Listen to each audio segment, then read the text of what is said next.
Yeah, congratulations to the Omika's family. Mo fi àsìkò yìí dúpẹ́ fún Ọlọ́run lórí ìgbésí ayé Ìjẹ̀ṣà. Torí ẹni tó ní kò lè pàgọ́ ni. Ẹni tí gbogbo yín ti fẹnu àtẹ́lù ní pé kò lè ṣe kò lè bímọ àti òbúkútù bẹ́kẹ́tẹ́ tó gbede tó set ẹ̀ up. Àti gbogbo àwọn aparapọ̀ ní industry, àwọn amóyíyan àǹkó.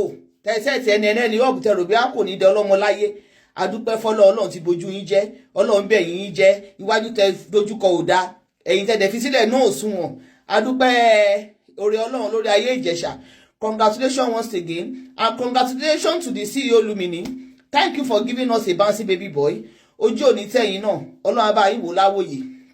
Now, mo rí ẹ̀yin bitter single mother. Ẹ̀yin tèmi ZEE mama lẹ́ ń wò lójú àwòrán yín yìí. Ẹ̀yin tèmi ZEE mama ó congratulate bàbá Ìjẹ̀ṣà àti CEO LUMINEE. Ó jẹ́ tí ń pè wọ́n ní Omiyinka's family bí ẹni wípé wọ́n ti fẹ́ra wọn ní lọ́kọláya. Ẹ̀yin tèmi ẹ gbìyànjú láti wo fọ́nrán yìí láti bẹ̀rẹ̀ títí dé òpin torí ó sì nǹkan kan tí ZEE mama sọ ní ìparí. Nínú fọ́nrán yìí ZEE mama tún blast IYABO Ojo nínú fọ́nrán yìí. Ẹ̀yin tèmi ẹ jẹ́ ká wò ó. Àtẹ̀yìntẹ̀ wà ní ọkọ tẹ́ láyọ̀. Ẹ jọ̀ọ́ kí ló fẹ́ kún? Kí ló fẹ́ kún torí pé Ìjẹ̀ṣà bímọ? Kí ló fọ̀fọ̀? Kí ló fariwo? Kí ló fòṣì? Ẹ ń ṣí eré ní? Ìgbà wo ni social media wá di bẹ́ẹ̀ ń ṣe ìdájọ́ adult? Ẹ ti ṣí eré ní? Ẹ̀yin tẹ́ ti ẹ̀rọ kódó tẹ́ ẹ̀rọ ọkùnrin dóyin. Ẹ dẹ̀ bẹ̀rẹ̀ ẹjọ́ ti bẹ̀rẹ̀ parliament lórí TikTok. Látàná mo jí láàárọ̀ yìí TikTok parliament mo já sí lórí ọ̀rọ̀ Ìjẹ̀ṣà. Ṣé CEO LUMINEE ṣó lè díjú kan báwo ló ṣe máa fọmọ ẹlẹ̀ olórí burúkú ní Ọlọ́run òjọ yín. Ṣé mọ̀ pé ojúlẹ̀ yìí fi ń dájọ́ ọkàndínlọ́lọ́run wò tó fi ń dájọ́. CEO LUMINEE tó bá mọ̀ pé Ìjẹ̀ṣà dangerous sọmọ òun kò nífẹ̀ẹ́ kẹ́dẹ̀ máa gbọ́n sí wọ́n ti ń fẹ́ra wọn kẹ́ tó rán Ìjẹ̀ṣà lọ sẹ́wọ̀n. Olórí burúkú ni wọ́n ti ń fẹ́ra wọn kẹ́ tó rán Ìjẹ̀ṣà lọ sẹ́wọ̀n. Kódà wọ́n ti fẹ́ ṣe ìyàwó kẹ́ tó rán Ìjẹ̀ṣà lọ sẹ́wọ̀n. Bóyá ìyẹ̀dẹ̀lẹ̀ gbọ́pọ́n tó ṣe ìyàwó torí gbogbo ẹ̀yin Nollywood ọ̀ràn Nollywood òfò tẹ́ ẹ̀ ránṣọ lọ́wọ́ CEO LUMINEE ẹ̀kọ́ náà láàrin yín tẹ parẹ́ bí iṣó àṣẹ torí pé fẹ́ rọ́pò ẹ̀ lọ sẹ́wọ̀n ni. Ìgbà tẹ̀dẹ̀ rán wọn lọ sẹ́wọ̀n yẹn sìn ṣọlọ́run ò ṣe yín. Ìjẹ̀ṣà ti dé nígbà tẹ̀yìn gbé kiri pé CEO LUMINEE lóyún fún Ìjẹ̀ṣà ó lóyún fún Ìjẹ̀ṣà ṣèbí hospital lẹ ti rí kẹ́ tó máa pariwo òṣì kiri. Ọlọ́run ti bá ti ń Ìjẹ̀ṣà ṣe ẹ̀bímọ ní gbogbo ẹ̀yin fans Ìjẹ̀ṣà. Ìjẹ̀ṣà ṣe ẹ̀bímọ ní ẹgbẹ́ṣẹ́ fún.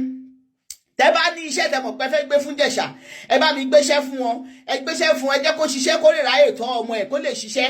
So gbogbo ẹ̀yin tẹ́ wá ń ké kiri àti èyí tó fojoojúmọ́ pààrọ̀ oko ó ti pààrọ̀ oko lórí social media èyí tó ń ṣe fíìmù tó fojoojúmọ́ pààrọ̀ oko ṣáláńgá afágbà ó ti pààrọ̀ oko lórí social media àti máa kó oko 50 mọ́ lórí mídíà yìí ìyẹn náà sọ̀rọ̀ pé kò lè jọjú òun ájọ òun gbà tí èèyàn ló ní kí ìgbà tó ń dòwọ́ kí kọ́ dòwì fún ẹ mọ́ ìgbà tó ń dòwọ́ kiri tí wọ́n pààrọ̀ oko èèyàn ló ní kó má yè kó má pa akọ ọ̀bẹ pẹ́ kí ló fẹ́ kún kí ló ṣèjẹ̀ṣà ṣe gbogbo yín fẹ́ doni gbogbo yín parliament yẹn tẹ́ bá fẹ́ ṣòfò ọmọ àárọ̀ kùtùkùtù èpè mo gbẹ́ fún ẹ fi Ìjẹ̀ṣà lẹ̀ o olórí burúkú yẹn tí wọ́n lọ sẹ́wọ̀n ó ti dé o ìyí tó bá dẹ̀ wọ́n kọlu yẹn inú ẹ̀gbá kirikiri lọ ẹlọ́mọkọ ti yín bẹ̀ ìyí tó bá mọ̀ pé bí Ìjẹ̀ṣà ṣe fẹ́ sí LUMINEE bí LUMINEE ṣe bímọ fún yes she is proud to flaunt her husband torí pé ó mọ̀ pé olórí burúkú yín ẹ̀yin lẹ pàdé àpòpọ̀ tẹ̀rán ẹlẹ́ni lọ sẹ́wọ̀n lórí ẹ̀ṣà ìmọ̀dí kí ló kọ́ yín bẹ́ẹ̀ kí ló fẹ́ kún ìdí ò bá lókódónú ẹgbà kirikiri lọ ẹ lọ mú ti yín bẹ̀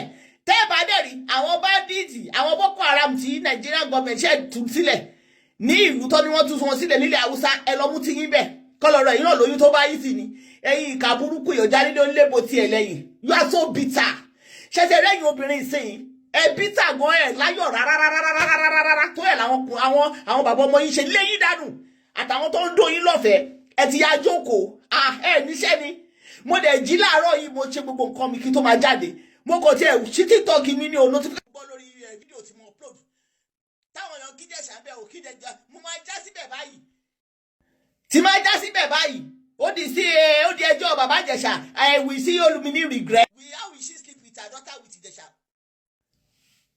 How will she sleep with her daughter with Ìjẹ̀ṣà? ẹ wọ́n ti yín ẹ̀yin náà lọ gbé ọmọ tí náà fún ara prison now CEO LUMINEE tó lọ́kọ ó lára òrò òun ewo tí ń tẹ̀ ń sunkún ẹkú ọ̀fọ̀ o ẹkú ìbànújẹ́ ẹkú orí burúkú ẹ̀yin olóṣì játijàti Ọlọ́run bá ti yín jẹ́ fọlọ́rọ̀ tí ẹ tara ẹni làárọ̀ o ọ̀rọ̀ ọlọ́rọ̀ lobìnrin kúlé lórí o ẹ lọ rántí yẹn lọ ṣọ́ọ̀tì yẹn inú ẹ lọ ṣe ìyàwó ẹ lọ fẹ́ tó máa ro yín lóyún gbogbo èyí tó ti bímọ nu yín ẹ fi jẹ̀ṣà lẹ̀ jẹ̀ṣà ò lè do yín ìdè táwọn náà sí iye olólókó sí iye olúmini lólókó jẹ̀ṣà ó lè ti gbé nǹkan ẹ lọ ẹ̀yin bíta housewife bíta single mother tẹ́ ẹ̀ ní lọ́ọ̀fù ẹ̀ ní jẹ̀ṣà wọlé ṣe lọ́ọ̀fù ẹ lọ wá lọ́ọ̀fù tí jẹ̀ṣà don go ẹ̀ẹ̀kan lẹ ti ṣe tẹ́tí pàdé àpòpọ̀ tẹ́tí lọ sẹ́wọ̀n ẹ̀ lè rí rọ́mọ́ ẹ̀rọ bẹ́ẹ̀ ṣe lọ sẹ́wọ̀n ẹ̀ máa dàrú àti sí olúmini ẹ wá tó àṣírí pé torí pé ẹ̀ mọ̀ pé wọ́n àti sí olúmini fẹ́ra kọ́lẹ̀ iṣẹ́ rán lẹ́wọ̀n ìjẹ̀ṣà fẹ́ ṣèyàwó ni o ìjẹ̀ṣà fẹ́ ṣèyàwó tẹ́ bá wo péjì ẹ̀ pé mo kọ́ gbé péjì ẹ̀ fídíò yẹn èmi ni grandma ọlọ́mọ godmother ọmọ so ẹ yé sunkún ẹ fi ìjẹ̀ṣà lọ́rùn lẹ̀ sí olúmini is proud of her handsome husband is proud of her handsome husband gbogbo bẹ́ẹ̀ ṣe ti tẹ́fẹ́ dàrí wọn lu ọlọ́run ò gbà fún yín ọlọ́run ò jọ yín o tún fún wọn lọ́mọ ọmọ ọkùnrin làǹtìlanti ẹ̀yin olóṣèlú lódùkú ẹ kọ́ sí lọ.